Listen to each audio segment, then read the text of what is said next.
اس دعا کے بعد آگ یا کوئی انگارہ عمار بن یاسر کو نقصان نہ پہنچا سکا۔ دین اسلام انہی لوگوں کی قربانیوں سے ہم تک پہنچا ہے۔ آج کا عنوان مشکل وقت کے ساتھی۔ اب تک جتنا وقت گزرا مشکلات کا دور ہے۔ ابھی تک اسلام کی دعوت اعلانیہ نہیں دی جاتی۔ مسلمان دار ارقم میں اکٹھے ہوتے اور چھپ کر عبادت کرتے ہیں۔ دار ارقم ایک گھر ہے جو ارقم بن ابو ارقم نے اس کام کے لیے رسول اللہ صلی اللہ علیہ وآلہ وسلم کو دے رکھا ہے۔ ارقم بن ابو ارقم کا پورا نام عبد مناف بن اسد بن عبداللہ مخزومی ہے۔ ارقم کی عمر اس وقت 16 سال ہے۔ یہ گھر صفا پہاڑی کے قریب واقع ہے۔ قریش کو ابھی تک بہت کم لوگوں کے اسلام لانے کا علم ہے، سب مسلمانوں کا نہیں۔ دار ارقم کوہ صفا کے پاس ہے۔ یہ زیادہ آمد و رفت والا علاقہ ہے۔ مکہ میں رہنے والے تمام لوگ یہاں سے گزرتے ہیں۔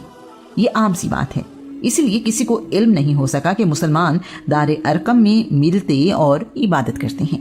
قریش کے خیال میں مسلمانوں کو ملنے کے لیے کسی اہم قریشی کے گھر کی ضرورت ہے اور وہ انہی گھروں کی نگرانی کرتے ہیں۔ دار ارقم کی طرف ان کا دھیان نہیں جاتا۔ اگر مکہ کا کوئی با اثر فرد یا رئیس رسول اللہ پر ایمان لے آئے تو قریش اسے کہتے ہیں، تمہیں شرم نہیں آتی کہ تم نے اپنے باپ دادا کا دین چھوڑ کر ایک نیا دین اپنا لیا ہے؟ کیا تم اپنے باپ دادا سے زیادہ عقل مند ہو؟ اگر تم باز نہ آئے تو ہم یہ اعلان کرا دیں گے کہ تم پاگل ہو گئے ہو، تمہیں معاشرے میں ذلیل اور رسوا کر دیں گے۔ اگر کوئی تاجر اسلام قبول کر لے تو اسے دھمکاتے ہیں، ہم تم سے مکمل طور پر تعلق توڑ لیں گے، نہ ہم میں سے کوئی تمہارے ساتھ تجارت کرے گا، نہ ہی باہر سے آنے والے کسی تاجر کو تمہارے ساتھ کاروبار کرنے دیں گے، یہاں تک کہ تمہارا دیوالیہ نکل جائے گا اور تم کوڑی کوڑی کے محتاج ہو جاؤ گے۔ ابو بکر کپڑے کی تجارت کرتے ہیں۔ ابو بکر مکہ کے ان لوگوں میں شمار کیے جاتے ہیں جو اسلام سے پہلے بھی ضرورت مندوں کی مدد کرتے تھے۔ ایمان لانے سے پہلے بھی ابو بکر نے کبھی بتوں کی عبادت نہیں کی، اب اعلانیہ دعوت کا حکم مل چکا ہے۔ ایمان لانے پر ابو بکر کی مخالفت بھی ایسے ہی کی جا رہی ہے۔ ابو بکر بھی قریش کے ظلم سے محفوظ نہیں ہیں۔ ابو بکر کعبہ میں آئے ہیں، یہ ان کا روز کا معمول ہے۔ قریش تو جیسے موقع کی تلاش میں تھے، سب کے سب ابو بکر پر ٹوٹ پڑے ہیں۔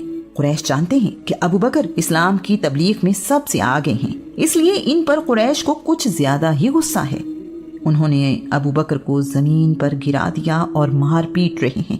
اتنے میں عتبہ بن ربیعہ بھی کعبہ میں آ گیا ہے۔ عتبہ بہت موٹے اور وزنی جسم کا مالک ہے۔ اس نے آتے ہی اپنے بھاری بھر کم جوتے، جن پر 2 پیبند لگے ہوئے ہیں، اتار کر ابو بکر کے چہرے پر مارنا شروع کر دیے ہیں۔ ابو بکر کا چہرہ خون میں لت پت ہے۔ عتبہ ابو بکر کے پیٹ پر چھلانگے لگا رہا ہے۔ ایسا لگتا ہے کہ قریش آج ابو بکر کو جان سے مار دیں گے۔ ابو بکر کے قبیلے بنی تیم کے لوگوں کو پتہ چلا تو وہ دوڑتے ہوئے کعبہ پہنچے ہیں۔ ان کے آنے سے پہلے قریش ابو بکر کو اتنا مار چکے ہیں کہ ان کے زندہ بچنے کے آثار نظر نہیں آ رہے۔ بنی تیم ابو بکر کو ایک چادر میں لپیٹ کر لے گئے ہیں۔ گھر پہنچ کر ان کی حالت دیکھی تو خیال ہوا کہ شاید یہ زندہ نہ بچیں۔